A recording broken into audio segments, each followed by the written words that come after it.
Great. Great, thanks so much for having us out today. Thank you for coming. Okay, so it is a little after 1.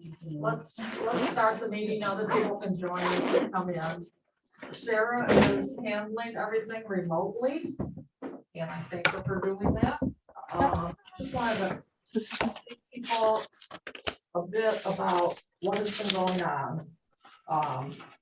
So you probably all know that form-based code was approved by the town board at the last meeting for the uptown area.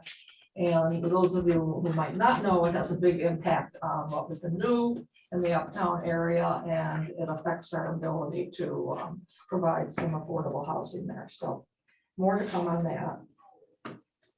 And there was also a strategic planning session for the town of Canandaigua where 5 goals were chosen for the Citizens Implementation Committee to work on in the coming year, to 2022 year. And one of those goals is the affordable housing goal, which I was really excited about. And just want to let you know, I have been doing some online seminars about affordable housing. I attended a Wayne County panel discussion by the Wayne County Landlords Association about affordable housing. And it was interesting because it gave me a glimpse of the landlord's point of view, which we need to take into consideration when we consider an affordable, the issue of affordable housing. And we have on Monday, we're meeting with the DeMarco group about Creekview. And the agenda will be, there'll be an overview of the affordable housing team, our goals and objectives. And Creekview will then present about their experience with the town of Canandaigua, their experience with New York State, and their future plans. All of you are invited to that meeting, and Sarah will be sending out a Zoom invite this afternoon. It's at 1 o'clock on Monday. I'm sorry for the short notice, but Here, you know, we'll have it here in the Oriana room, right, Sarah? Hello, Sarah? Sorry, yes, I was muted. Yeah, I'll need to check and make sure there's nothing else, but But it'll be in your email, correct? yeah, we can email it to everybody. Okay. I can do it after this meeting. Okay. And could you include the agenda that was made up in that email that you send to everyone, please? Yeah, Okay, so that's what I've been doing. Today, I'm absolutely really excited to introduce Carrie Book, who is the United Way Associate Director of Community Impact. A lot of words. But she is familiar, very familiar with the United for Alice program. And of course, I've told you before, ALICE stands for Asset Limited, Income Constrained Employed. And everything I have read about it, it's really a compelling story to tell. Sure. So here's Carrie. Welcome her. Hello, everyone. Welcome, Carrie. Got a little bit of, can you hear me okay on the screen? Yes, we can. It's fun to do hybrid, isn't it? To learn who's coming from where. So thank you very much for having me. I do have Jen Cathy, our Chief Impact Officer. I know I always like to kind of start. I was with United Way Ontario County. After our 6-county merger, we are now United Way of Greater Rochester and the Finger Lakes. Jen Cathy is our Chief Impact Officer, so I work hand in hand with Kathy to talk about our rural counties and how we can make sure that we are understanding the true needs of the community and just bringing United Way in and making sure that we're supporting it in the best ways that we can. So thank you very much for allowing me to come today and talk about ALICE. I am very passionate about ALICE. And if I am talking too long, you might have to get a hook and pull me off. But I love ALICE. I love what it represents and bringing a true understanding of what true need is. I know a lot of times people talk about poverty and how families are struggling in poverty, and absolutely that is true, but there is another layer of that we have identified as Alice. And Karen identified Alice as asset limited, income constrained, employed. So it's looking at our families that are working but struggling. I believe this was emailed out to you, but I did create just a profile of hardship. This goes into details specifically for Ontario County. So I wanted to share this with you guys first. And then I would love to share my screen and show you the website too, to give you some ideas of additional data that is available. But I'm going to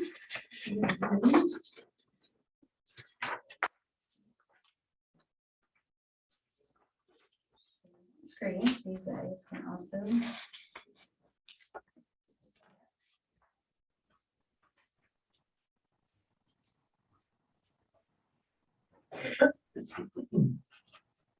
So Alice talks about the cost of affording basic necessities. So 36% of Ontario County households struggle to afford basic household needs. So that number includes our families that have been identified as poverty, plus our Alice families. And when we talk about what is a household survival budget, it's broken into 5 categories. Actually, now we've included a 6, but housing, food, transportation, healthcare, and childcare. We've also included taxes, and we've included technology. Especially in this past year, we've known that families have had to transition to at-home learning, and technology, cell phones have been become very important to our families to be able to continue education for their students. So who is Alice? We've talked about this a little bit. So at first I talked about 36% of families qualify for struggling. 27% is our Alice population. So financial hardship is not just limited to our families that are struggling and or have been identified in poverty. We know our working families are struggling too. And our Alice data does a breakdown and actually looks at what is the cost of living in Ontario County. The federal poverty level is that, it's federal. So someone that qualifies in a federal level in Ontario County also qualifies in San Francisco, in bigger cities, other counties, it's the same. And we've learned that it's really a one size fits nobody. So what Alice does is it looks at true costs for the county to understand what are the household items that they need. The first one is housing. So, and it also breaks it down by family size. We've known over the last decade that the makeup of family has changed very much. I pulled just 2 examples. I pulled out a single adult and then a family of 2 with 2 children in daycare. To just kind of let you look at housing for a single adult, $810. A family, just over $1,000. And it breaks it down into all of the categories, what it costs for that item in Ontario County. And then you get down to the monthly totals, annual totals, and then an hourly wage. The $13.66 is for an individual. The $39.08 for the family is 2 working adults in the household would need to make $39.08. And this is where it gets a little crazy, because you look at the federal poverty level for a single person is $12,140. So anyone that makes $1 above that is not considered to be struggling. They're not considered to be in poverty. Yet, we've looked at the survival household budget for Ontario County, and we know that individual has to make $27,312. That's a $15,000 gap. So what are these individuals doing? Same thing with our families. You look at a family of 2 or a family of 4 with 2 in daycare, federal poverty level, $25,100. Again, they make $1 more than that. They may not qualify for DSS assistance. They may not apply or be able to receive SNAP benefits for food. But yet to live in Ontario County as a family of four, you need to make $78,156. Shortfall of $53,000. In my mind, these families are math magicians, finance, amazing, because they're figuring out how to do it. But it's not fair to just recognize only those in poverty. I think we need to really understand these families and what choices are they making to live day to day. So I also pulled in, and this one will probably be hard to see online. Hopefully you received the email. But with our ALIS status, it's nice was we can even break it down even farther into townships. So I did pull out Canandaigua. Town of Canandaigua, poverty 6%, 23% ALIS. You add the two together, that's your true need. City of Canandaigua, 11% poverty, 38% ALIS. Isn't it probably worse, given this is old data? Excellent point. Yes. So this data is from 2018. We've had this thing called COVID and a global pandemic that will definitely change these numbers. But just think if this is what it was in 2018, we can only imagine what it is. We are working on an update of this data. We were hoping to have it by next summer. It does look like it will be delayed a little bit, but there is a true understanding that this will probably be worse. Yeah, the census, we've got new census data. Yes, new census data. And this information is gathered from the census, IRS, other income streams that we pull the data together to give you this information. I think it also speaks to how poverty, we can be so blind to it, that you make these gross assumptions, like even looking at Victor, for example, you wouldn't think there's any poverty in Victor or hardly any, and yet thinking there's still 22% of that population meets the ALIS criteria. And so I think, again, having this information sort of dispels myths around that poverty is only within a particular city or township. There's poverty everywhere, and there's ALIS, as you can see, in so many different places, which we never would have thought of. Hey, Carrie, it's Matt. That's Seneca number, 85%? You know what? I just looked at that and I'm starting to think that's a typo. And actually I can show you. So the website is unitedforalis.org, where you can go in and drill down by county. Let me pull up the real number. So Seneca, sorry, it's 28% ALIS. So sorry about that. It's still terrible, but it's a lot better than 85. Way better than 85. Yep. Let me share. The interesting thing is Manchester, which I knew had a higher rate, but I think that's absolutely astounding, 35% to qualify as an ALIS participant. It's just They also have a high rate of poverty. It's like a double whammy. They're the 12% in poverty and the 35% analysis. A huge portion of that population overall. And other items we've started to dig into more is the graduation rates and ALIS. We know in Victor, they have the highest graduation rate in Ontario County. They have the lowest poverty and the lowest ALIS rate. Geneva, lowest graduation rates in our county. They have the highest poverty and the highest ALIS. So we've started to have some conversations to understand housing stability. What does that mean for education and making sure students are attending school? So it really opens. Or they're working to make ends meet.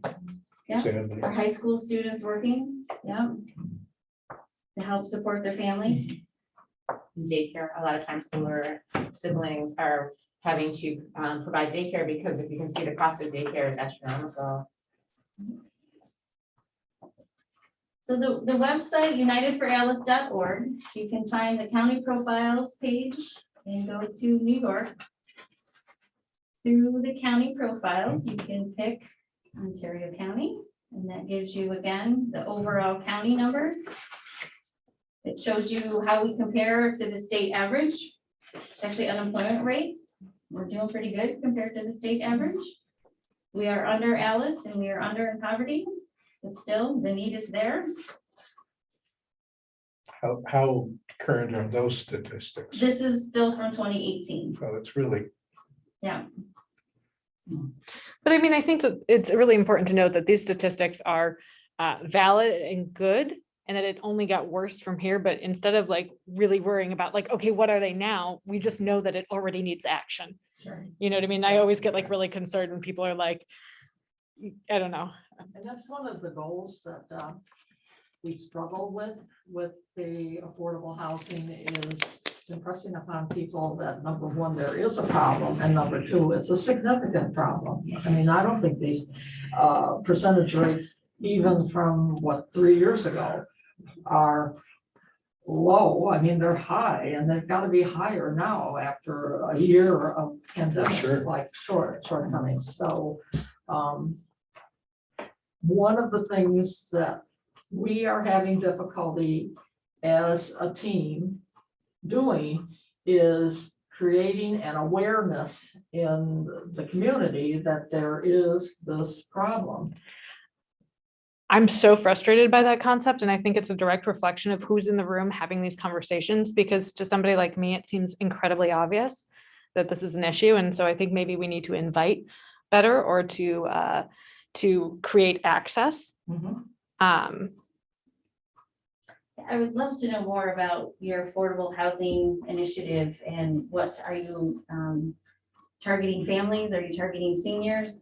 Because if you look at your 65 and over population is our largest Alice struggling demographic. Just getting off the ground. Yes, Perfect. this just started in May. Yeah. And, you know, the town of Canandaigua considers himself a fairly wealthy town. And in Ontario County, the definition of an affordable house is $171,000. Yeah. So how many people do we know can afford? I mean, I know a lot that can afford it. How many people really can afford that? And this program addresses the bulk of the population, frankly. I think too, what Carrie said about older adults, we're seeing that older adults are one of the highest growing population in poverty throughout any community right now. And there's a host of reasons why.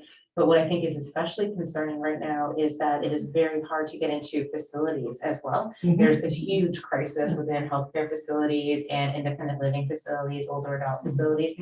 So you've got a situation where older adults can't afford to live at home because clearly they are in poverty and not able to afford what it takes to actually live in a sustainable, affordable home. And yet there are so few beds available right now for any level of care that might be outside of the home. And I'm not suggesting institutional care is the right level of care by any means, but there is a conundrum here and a gap, which it does make you think, like, how are people surviving? How are they existing? What are they doing to get their needs met?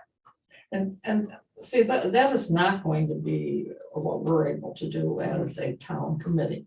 We're not going to be able to provide the services that the Department of Social Services. Of course, We're not going to be able to absolutely right. duplicate those services. And now, you know, they're all provided by the Geneva Housing Authority. And we have had him on talking to us.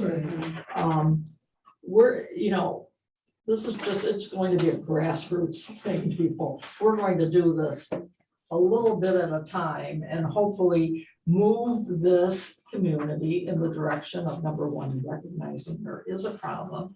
And number two, identifying some of the ways to deal with the problem, not all of them. And number three, go about trying to incorporate some of those ideas for dealing with the problem into our community development. And I'm old, I think that'll take the rest of my life. We're so lucky to have you. Oh my gosh.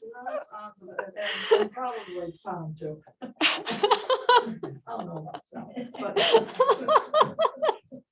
So- yeah, we're just So you guys. are starting gonna have to here, carry on. trying to understand the issue and see what solutions there are. Like, we're gonna meet with DeMarco apparently on Monday. How do they, what kind of magic do they use? And who are their target customers?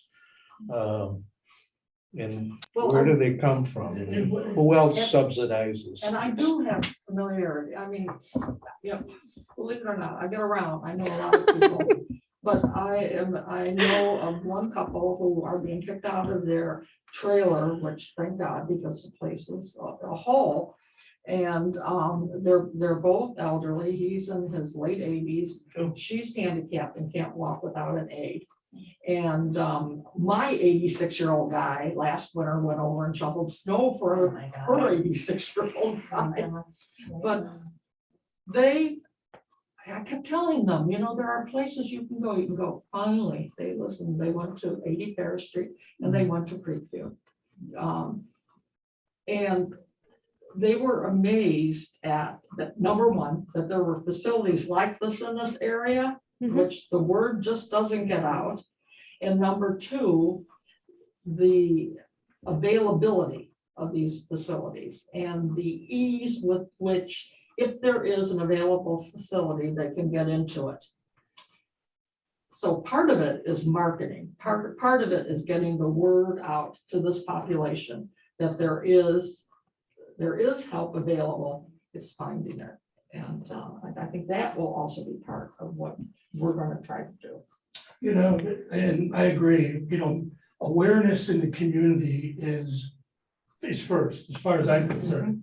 You know, I don't care, you know, I have to open up a brochure in the paper and see, you know, what's available, but any research I've done, I probably always come up with different definitions of what is this type of housing.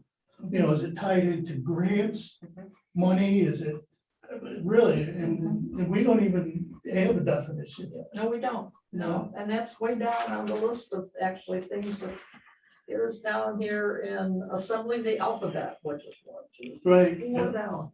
Yeah, hi, I'm Brenda from Family Promise. Hi, Brenda. Hi, you know, for us, in our perspective, we have people that are homeless because they can't afford their housing any longer and they wind up in our shelter. And, you know, they're ready to leave and there are just no available housing units. I mean, it's a sheer inventory issue. And I saw, you know, a couple new complexes that opened up and, you know, they're not the complexes that are going to accept people's Section 8 and, you know, the emergency housing vouchers that, you know, people who have been without housing or, you know, are housing insecure are going to be able to move into. And there are companies that will come in and build, you know, apartment complexes that are available for multi-income levels of individuals. And I think that, you know, we should be searching for a location. We should be searching for transportation. I mean, look at the poverty in Manchester. You know, there's very little employment in Manchester, but if we, you know, had a good bus system to get people around, those individuals might be able to be lifted out of that poverty. So, you know, I think it's transportation and housing. We have to build more housing. And that's interesting you said that you were talking about that, Brenda, because when I mentioned the uptown area of Canandaigua, having the form-based code applied to it, it opens up the door for affordable housing development in that area.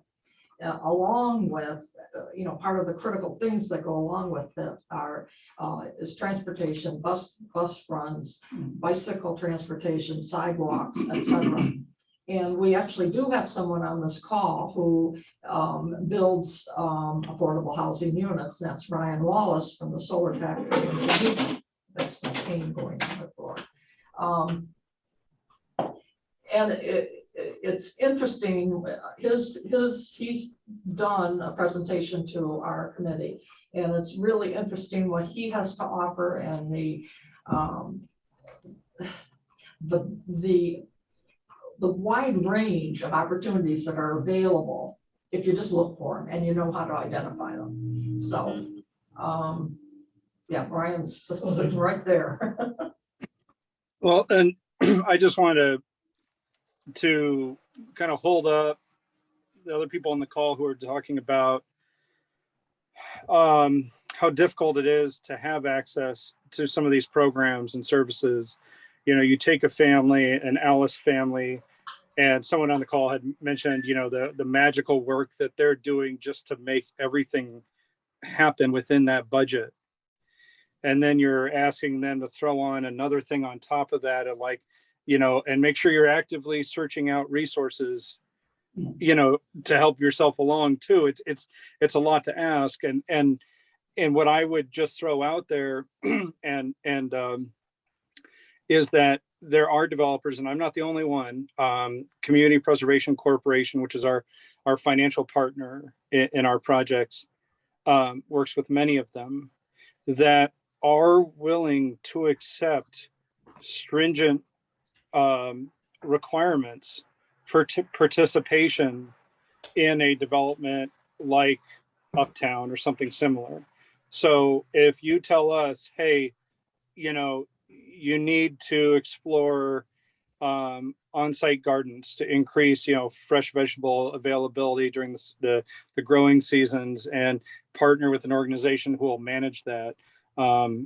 You know, you need to look at transportation options, you know, more than just putting a bus stop, but, you know, are there, you know, we've looked into firms, and in our current project right now, we'll be implementing a vehicle share program. And, you know, those are out there and they're achievable, and developers a lot of times don't want to do them because it's an extra ask.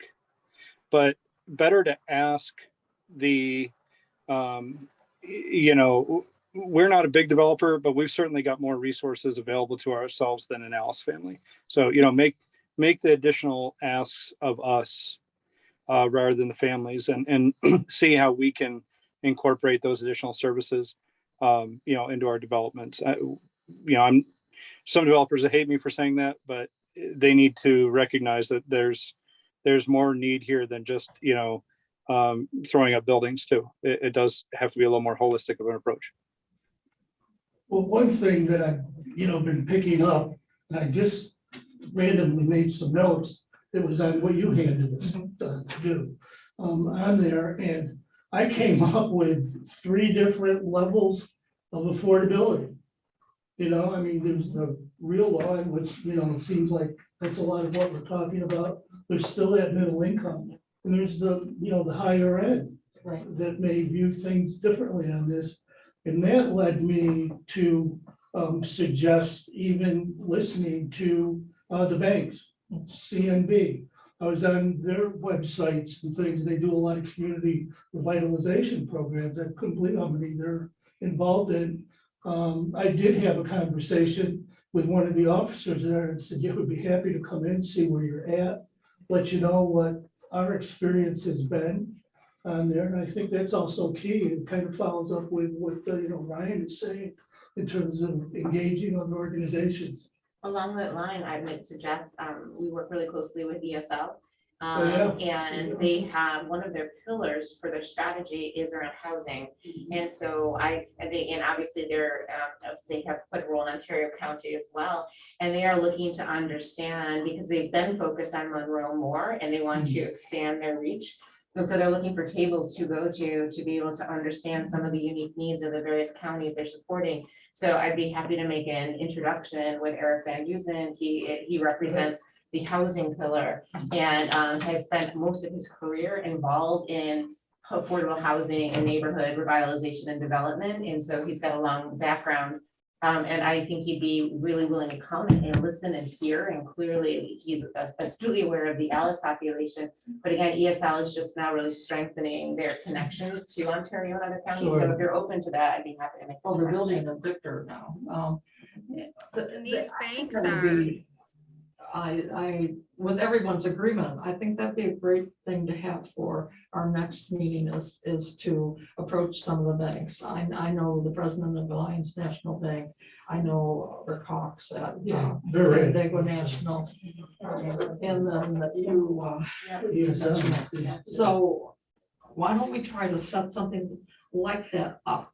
But you have to understand that this element of the population is not dependent on banks, because in many cases, banks look initially at do they qualify? These aren't And bank they don't people. Yeah, they're qualify. unbanked, they're completely Yeah, unbanked. they don't Right, qualify. exactly right. So, So what- the way that I have seen banks become the most active in housing is that you would partner with a local bank, but then apply for federal home loan bank funding through the state, or for HHAP through the state that would help pay for the project. And there's usually a match. But what the banks do is provide kind of the bridge loan that's needed while you're constructing the new building. So all of the banks that you've mentioned are all very active in that program and help nonprofits process applications to those places. And Brenda, in addition to that, Bank On is a national model that is in the local community now in both CNBC and Canadian National Bank. And ESL are becoming Bank On certified, and that is specifically to work with unbanked and underbanked because of the recognition that if you do not become banked, you are losing income and the opportunity for intergenerational wealth transfer. And so they're both in that process of developing processes to be able to support those who traditionally have been unbanked. They'd be great partners, along with what you're saying, Brenda, to have at the table. And I think it's important that they hear from a committee like ours, you know, where we talked about awareness, you know, I mean, put it on the table. and I agree with you, and I think I think our committee has been vibrant enough. We've had plenty of presentations, we've had plenty of discussions. We're focused that perhaps it is time to let a bank know that, hey, we're here and we need to enlist your help. And of course, I don't know much about community revitalization money, but I know that there's a great deal of it available in New York State. And I don't know the marriage between banks and community revitalization funds. Doug, do you know? And Yeah, there's any number of different programs, and obviously there's regulatory depending on the outcomes and stuff, but yeah. And actually, community revitalization funds, from everything I've read, applies to buildings that are already existing, that are no longer capable of being used, like the label on building in the city of Canandaigua, and making that into an affordable There've housing. been so facility. many schemes on that over the Right, last I know, I'm 30 not years. gonna go there, because I know the story, I know. Yeah, but I'm just saying, like it. Not it. So. A question I'd also, different conversations we've had out in Geneva is that we're understanding that some of our landlords are giving up and leaving. They're selling their property to people that don't even live in the county or even the state for that matter. And so those properties are really becoming slum landlords. They're not maintaining them, families are struggling to stay in them. So I'm just wondering if that's a Geneva specific thing, or if you've heard any of that across the county, and what can we do to keep our landlords local, Yeah. so they understand what we're dealing with. That's part of what I learned at this Wayne County Landlords Association panel discussion, because it was focused on affordable housing, but it gave the landlord's viewpoint of it. And you know, back in the back of my mind, I know as a landlord, you need to have X percentage of livability payment from your tenants in order to make your living arrangements viable. So, you know, these landlords were all low-income landlords, but they needed to have something like, I don't know, 77% rental payments, and pandemic has given them virtually half, not even that. So you're seeing them really scrounging for money and looking for available money from the state. But also they're looking at moving out of state for that very reason. And it was really interesting to see both sides of the story. Right. Some So- landlords are just selling and moving out of that business. The one that we rent from in Geneva has 46 homes for sale. Oh, wow. You know, in fact. I mean, had wouldn't it be meetings- wonderful if someone Oh, went I'm in and, really revitalized the insides of those apartments? I mean, that would just make a ton of affordable housing there. But we're not allowed to own property. The problem is, some of the problems are that these landlords discussed were many of the homeowners did not know how to care for a home. So the things like Ryan was saying, if they need an area for gardening, provide that and let them do things like that, even if they're just planting flowers. But it comes down to education. We need to include an education portion in this for both the landlords, the homeowners, and the tenants. All three of those, we need to have education. I am a landlord in Canandaigua, and a lot of what you say to, obviously, I relate to on there. And I consider myself very fortunate that during the COVID period, they were able to maintain just a skeleton staff. They still need to lay people on. But, with the PIP money, things like that, they were able to keep going. But I know businesses, in fact, I was meeting with an attorney on some real estate issues yesterday. And he said, in my X number of years of practice in this community, I have never, ever seen it this busy this way.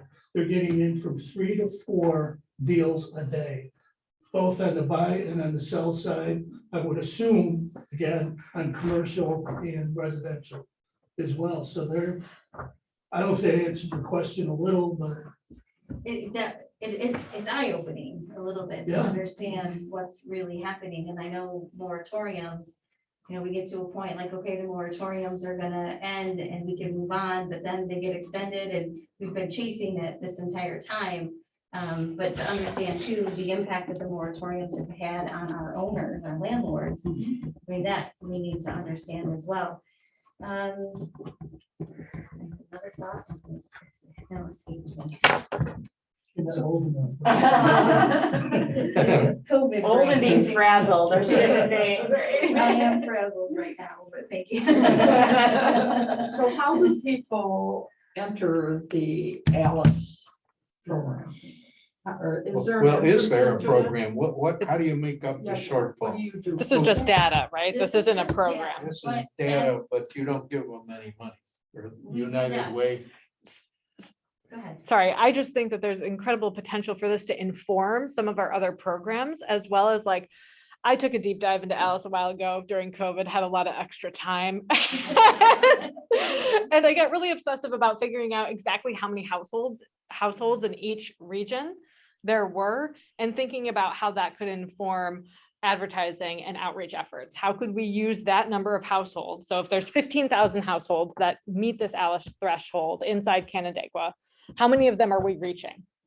Right, and now we can figure out those numbers. So I got a little crazy about that. When you say reaching, with money or With saying, programming, go get with- food stamps, go this. And it's All of advocacy. all of those pieces. Yeah, Right. So you're finding sources of making up for the shortfall. Are you Or- actually giving them money? Education. Yes.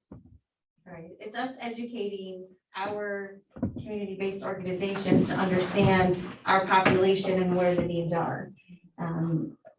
5 or 6 years ago, DSS received a cut in funding, so they were only able to support families up to 100% of the poverty level. So we had daycare centers reaching out to us saying, we're gonna lose families because they're not gonna be able to afford childcare anymore. So as the United Way, we were supporting the daycare centers, and we said we would support financial assistance to those families up to 300% of the poverty level. So we were making up the difference that DSS used to be able to be at 300% of the poverty level. They used to be able to support it, and because of cuts, they weren't able to.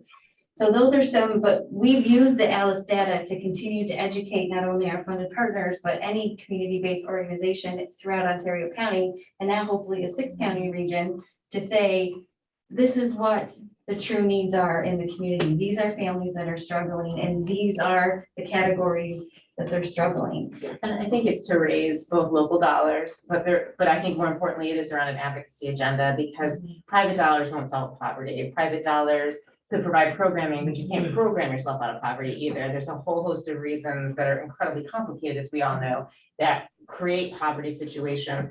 I think for United Way, the strength in that is advocacy. Like, we have to change public policy in so many ways. And so one of the things, you know, we talked about is like the benefits cliff. If you make $1 more than a certain poverty level, you are completely cut out of benefits. And suddenly it is more feasible to keep your child home and not work because you can no longer afford childcare because you lost that particular benefit. And so it's how do you change these very archaic policies on a state and federal level? This is the kind of localized data that supports that. But then at the same time, how can you get banks and private philanthropy to see what the need is locally? Because I think there's a lot of myth and narrative, and you said it about housing. There's just this narrative that this is not an issue in the community, and it's clearly an issue in the community. Is United Way is countrywide, correct? The same way with the Alice program, The or Alice, is that regionally or just? the Alice data is available across the country. How deep of a dive we do, counties or states have to sign on. Alice data comes from United Way of Northern New Jersey. They piloted the program, started to do the data, and they started to share with local United Ways. United Way as a New York State association came together and said, yes, this data makes sense to us. We want to learn more. So we have signed on to be part of the Alice project, just to learn about it, to be able to continue to gather the data. Our goal is to update the data every 2 years so we can see changes over time to understand what works and what doesn't. What would be interesting now is to see, we have almost 6 years of data now, but we've had a pandemic, we've had some other things, is to really compare year over year what the changes have been. I'll say I took this and I updated it from the 2016 data, and it was interesting to see if poverty decreased, Alice increased. So we're just moving families from poverty where they have access to resources and governmental assistance up into a new category where they're still struggling. And now they don't have access. I worked at an organization where I've had staff tell me, you know, I'm gonna give them a rate increase, just a livable wage increase, 2%. They've denied it because it'll kick them over It's the that benefit threshold. split. Yeah, it's the benefit And split. they're like, I don't want the extra $2 an hour because I will lose more than what I can make up in the $2 an hour. I think that I see, as you had mentioned, opportunity, you know, here with this type of program. But my vision is not so much locally, but get it out there. I mean, United Way, you're an organization. I mean, Absolutely. We do have, at least statewide, I don't have a lot of control over national yet. You might have more pull than me. Well, yeah. But statewide, I do sit on the United Way New York State, Alice, I'm actually the co-chair for New York State. So we have started to understand, even statewide, what would a marketing campaign look for us? Like, how can we engage all of our local United Ways to engage their communities, to educate about Alice? And I think if we can do it at that state level, start to have the conversations, we can raise some voices and make some change. I have this overarching concern that if we consider housing a for-profit commodity, then we can't actually achieve affordable housing in Ontario County. I didn't understand that. If we could what? If we continue to think of housing as a for-profit commodity, then how are we ever going to achieve affordable housing in Ontario County? Well, Hey, this is Ryan. I want to comment on that, perhaps from an unexpected angle. I Hey, agree. Ryan. Howdy. Nice to see you. I didn't recognize you behind the mask. Yeah, hey. I agree. I think that it is incredibly challenging. I'll give you one metric example. If I have a multifamily building that is a for-profit entity, I am bank required to have a debt service coverage ratio of at least 125%. If I am a not-for-profit, it drops to 115, maybe even 110. That right alone means $100 to $150 a month drop in rents on average. Furthermore, I think there are viable models where a entity can make a profit building the development, and then in a symbiotic relationship with a housing authority or not for profit, it's managed, at a cost basis, further keeping those rents down as much as another 20 to 30%. And I believe that strongly, and it's something that I don't think is crazy to consider. I think that you can, I think there's organizations that banks, especially that are housing focused, that if that's the discussion from the get-go, and that's the point of the housing, not to make, vast amounts of profit, but to simply achieve more housing, you'll find that there's even more flexibility in those lending requirements. And I do think that it's something we've even talked about here about perhaps making our development operations not for profit, and just having the factory be for profit. And even there, to be frank with you, the only reason that we continue to be for profit in our factory side is is access to capital.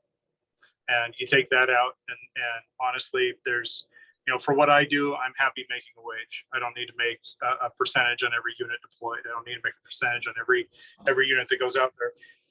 A lot of developers would disagree with that, but it's also because they've had to wipe out their savings at one point to make a development happen because there were unforeseen complications. If this is more cohesive effort, you take out a little bit of that risk. I think you'll find a larger number of developers, not all of them, but some, would be willing to give up a long-term stake in exchange for affordability. Thank you, Ryan. I had one other thought about that. Is it okay? The other thought is that solutions that create a hyper concentration of poverty concern me greatly. So like, how do you do that? And I was doing some reading about Austria, and Austria actually has a bunch of public housing that a bunch of people live in, but not just people on the lower end of the socioeconomic scale. And I just wonder about a model where all different types of people live. Yeah, you're absolutely right. And if you go down to Penn Yan right now and you ask the people in the village what they think about affordable housing, you'll get a negative response because of a couple problematic developments down there that are, perhaps some of them have some management difficulties, but it's really rooted in monoculture systems. Across nature, across economics, monoculture systems are not healthy. And I think if you talk to some of the more progressive banks like ESL and certainly Community Preservation Corporation, they love the mixed income approach. And frankly, it has all kinds of advantages to it. The one I call is the neighbor effect. If you have, I grew up in a single mom household. For a lot of years, my same-sex role model was the retired guy next door. And I'd watch him fix up his car and meticulously put his tools away. And to this day, I still put my tools away the way he did. Complete stranger, not of our household, lived next door, definitely different income strata than us. And yet there was, positive feedback there. And so I think that, mixed income is definitely, and I think if you look at groups like Community Preservation Corporation who are doing, billions and billions of dollars of these projects, they're moving fully to mixed income approach. Can you say their name again? Community Preservation Corporation. Yeah. It's a great CPC. opportunity to provide case management to those families, even as a scattered site approach, because there are issues of, do you even know how to plant a garden? Do you, know how to cook? We have a woman who came into our shelter and her son has poor nutrition, and they said, what are you feeding him? And she said, all I feed him are these keto frozen dinners that I get from the grocery store. She goes, I don't know how to cook at all. So we're going to teach her how to cook, But, you know, if she just moved into an apartment and didn't have any supportive services, the cycle continues. Absolutely. So I agree with both of you, honestly. But you know what? We're three people and we're three minorities. We're in the minority here. Because other people and like Ryan said, they don't believe there really is an issue. And people tend to survive in their own environment. So if they live in a $500,000 house, that's their survival technique and that's what they're going to believe in. So I think it's great to have an affordable housing group, a team to recognize it. But I ultimately think it's up to us to talk about it, to educate as many people as possible, to let them know that yes, there is a problem, tell them about your personal experiences or about the people you've met or the places you've gone. That's the only way I think you can take it out of the hands of the individual builders, bankers, et cetera, and put it into public hands. You know, either that, or you find the right public officials to elect, and I think that's personally impossible. And probably to Brenda's point too, is a lot of this is generational. Is, you know, if a mother doesn't know how to cook, I bet you her mother didn't know how to cook. And so how do you also address those social issues as well to get families thriving? There's just, I've learned throughout my career that when a family is struggling, it's not with one thing. They have multiple things going on, and I think we've all learned that. Especially with COVID, I mean, it's been a crazy year, crazy 18 months. So I love, someone mentioned earlier the holistic approach, and I love that idea that this isn't, yes, it's about housing and getting families in stable, affordable housing so they can thrive, but yet we can't stop there. I think we have to make sure that our community-based organizations are not living and operating in silos. I know Brenda has heard me say this over and over again. We host an executive directors roundtable once a month, and I beg our community-based organizations that are on that call to please work together. Don't just have a family come in and have food, hand them food and send them on their way. Try to get to know them, understand, but then it's also our families struggle because once they get into an organization, they go to one and say, I need food, this is my story, this is why. And then they're like, okay, but I also need clothing for my kids. Okay, that's this organization. They have to go to that organization and tell their trauma all over again. This is who I am, this is why I'm struggling, this is what I need. We have to find a way to integrate and work together. And I love the holistic one-stop shop idea. I can come in, I can tell my story once. That person can say they qualify for A, B, C, and D support, and they're only telling their story once. So that's theory behind the case management system. Yep. And I don't know, everything I hear about the case management system is it doesn't work. It isn't working. So there's something wrong in that system. And we're not ever going to be able to deal with it that way. Well, also, why are we gatekeepers? Social issues. To the services, like they're agencies that are non-for-profit, they exist to provide a service, not to withhold that service. Right. Right, so like we need to move from this gatekeeping thing to I see you, you come in and I provide you the service that I exist to provide, you know. Can you tie it to making sure the kids go to school and that they get good nutrition, or do they just get food stamps and buy crappy food and so on? Well, they get a free school lunch, but, and, you know, that's nutritious, but I know Geneva's looking at the same issue and they're doing the Geneva 2030. I'm participating on the housing committee for that. And, you know, it's this whole system. You know, housing is only one piece. of getting a level playing field for every child that grows up, so that they don't start behind. But it's nutrition, it's education, it's, even faith-based communities, get involved in service groups, but all of those things impact a child and how they can get to that level playing field. And that's really all we're talking about, is how do we make it so that every person in our community can live in a dignified, respectable manner in some kind of stable housing. It's more than that. It's also, it's a cultural thing, a societal thing. So it's a social as well social, as economic here, yeah. Because my mom did it that way, I'm gonna do it that way. I've worked with families in the inner city of Rochester who are so proud of whatever they can achieve as far as earnings, that they will not accept any help from anyone because they want to do it themselves. I mean, I've seen this happen. They won't let somebody take their kids shopping for school clothing. They won't accept, backpacks. They won't accept food stamps. They won't accept the programs that already are in place.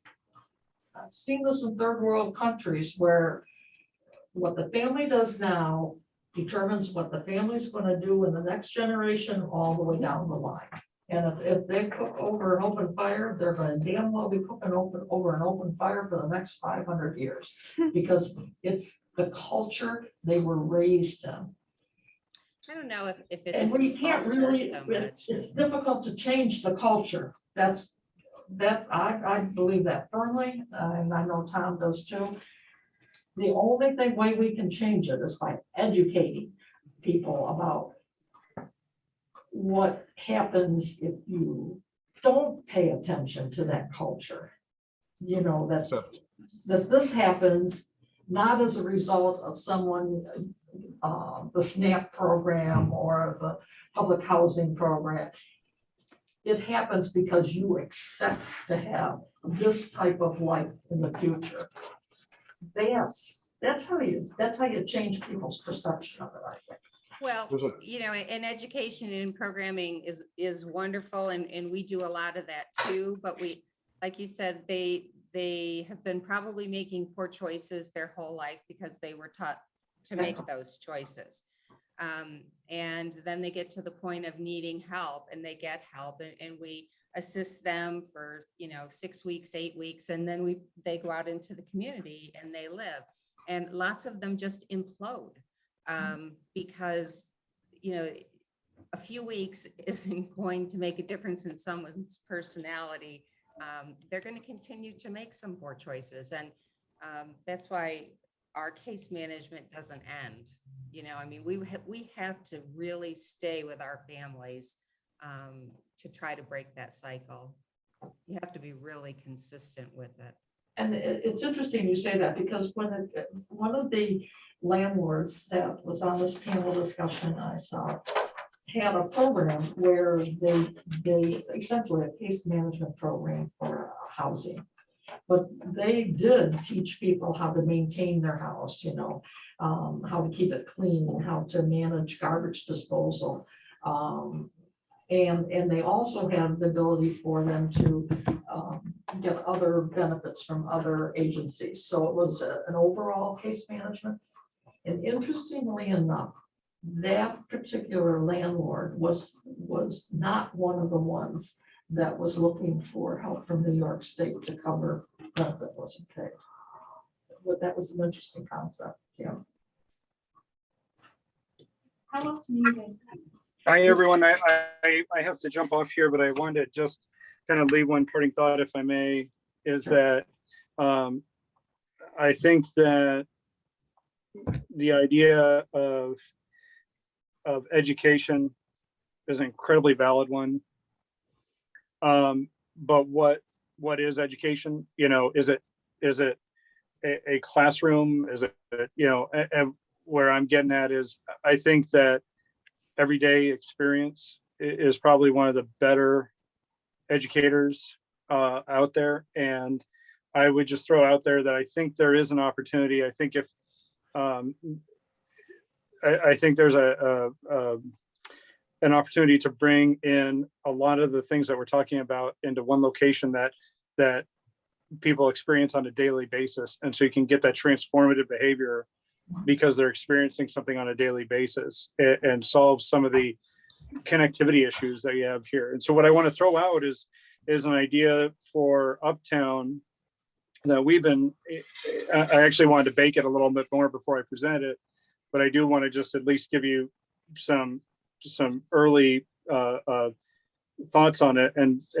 see if we can get your feedback or get you thinking about it. So when we present, you can have some more detailed feedback. But that's creating a village that is actually brings together all these services in one location in the housing setting. So they're seeing them every day. They're living it every day. You know, you can talk about nutritional services. You can talk about home education services, access to technology, access to transportation, maintenance of transportation, all of these things, and bringing them in as baked into the housing environment. And we are very, very interested in creating a pilot project for that in the Uptown location. And I would just say that you know, we need partners in that pilot.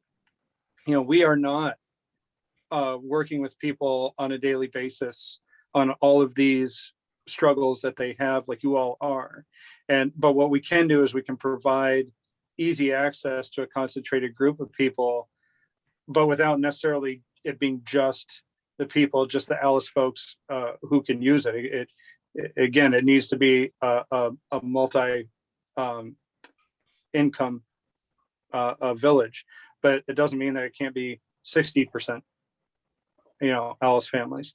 And so I just want to throw it out there that, you know, we're pursuing right now, we've already prepped our funder for a 3-building project in Uptown. We've had some initial discussions with Don Lasher, who I believe has been working with the town on some land acquisition in that area. You know, we would play the role of the developer and the GC.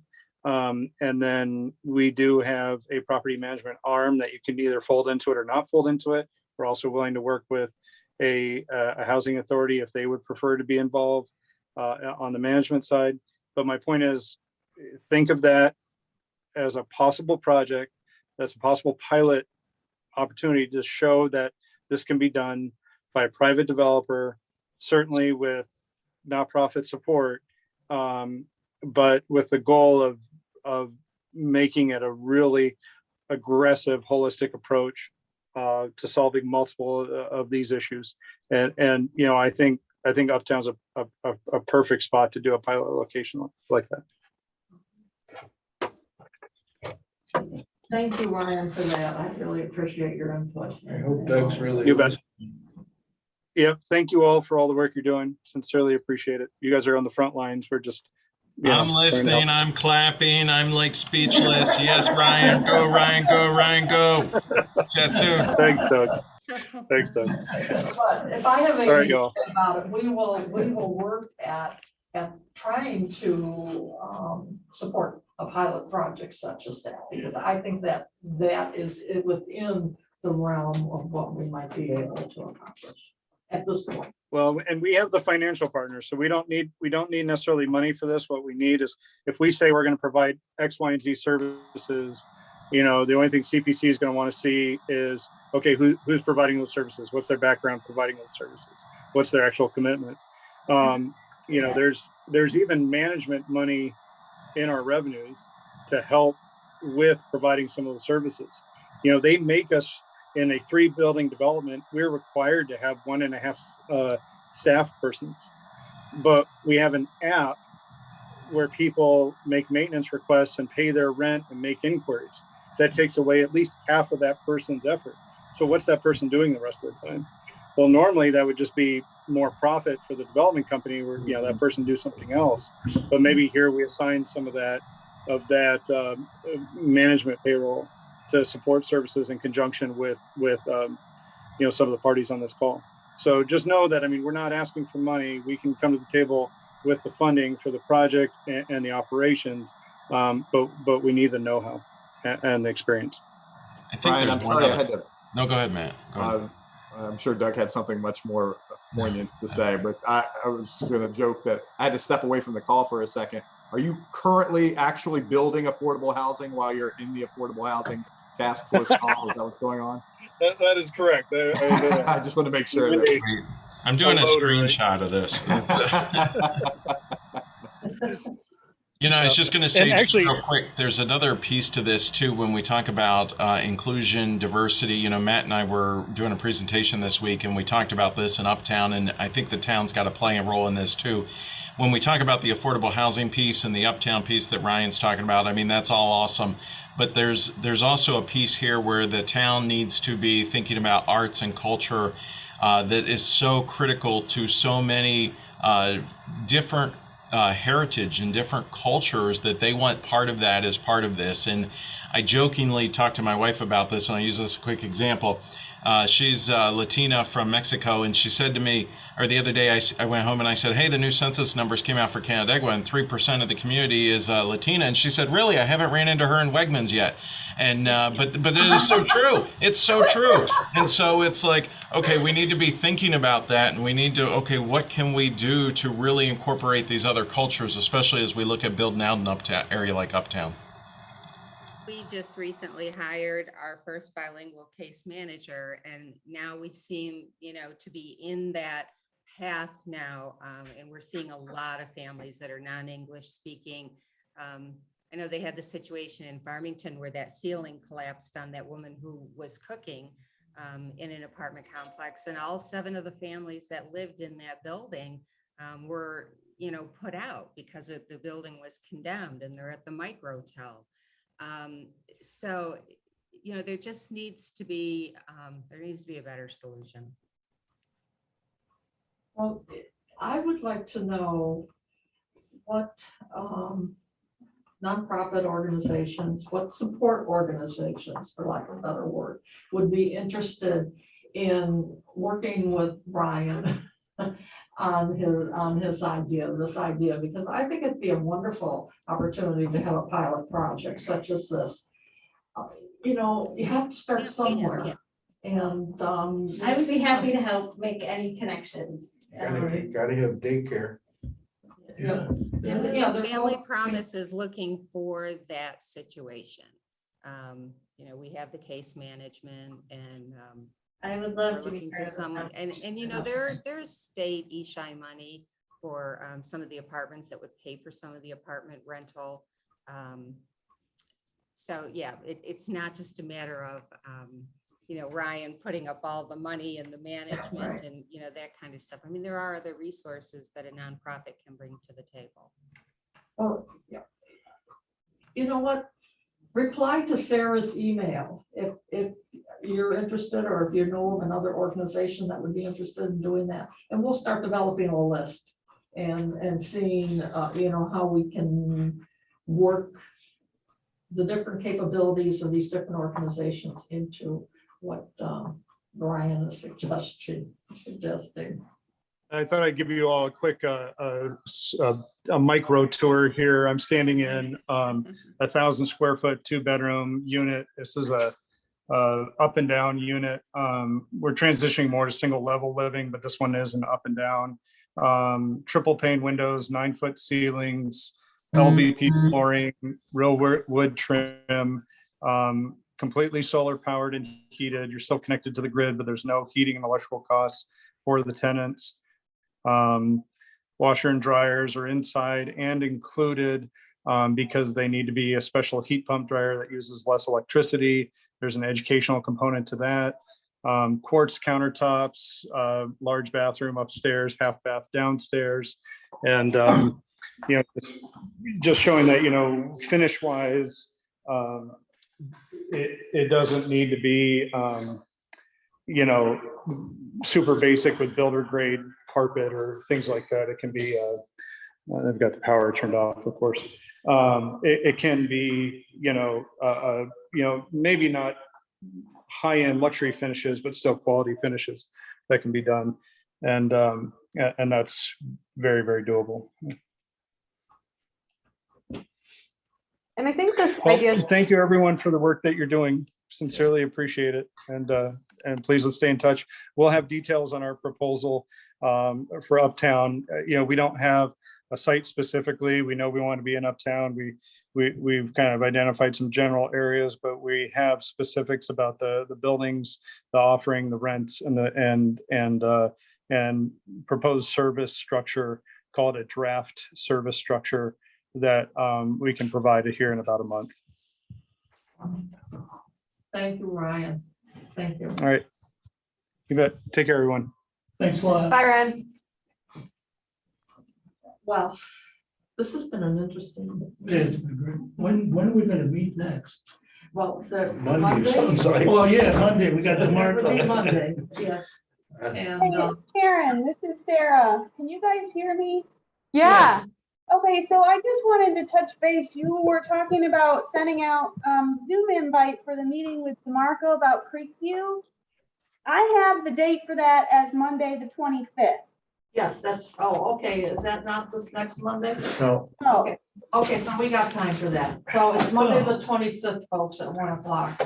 I'll still send it out today, but I just wanted to make sure we were all on the same page. Yeah, we are. It's me just being in a different week. Okay. Yep, it's right there, Monday, the 25th. okay.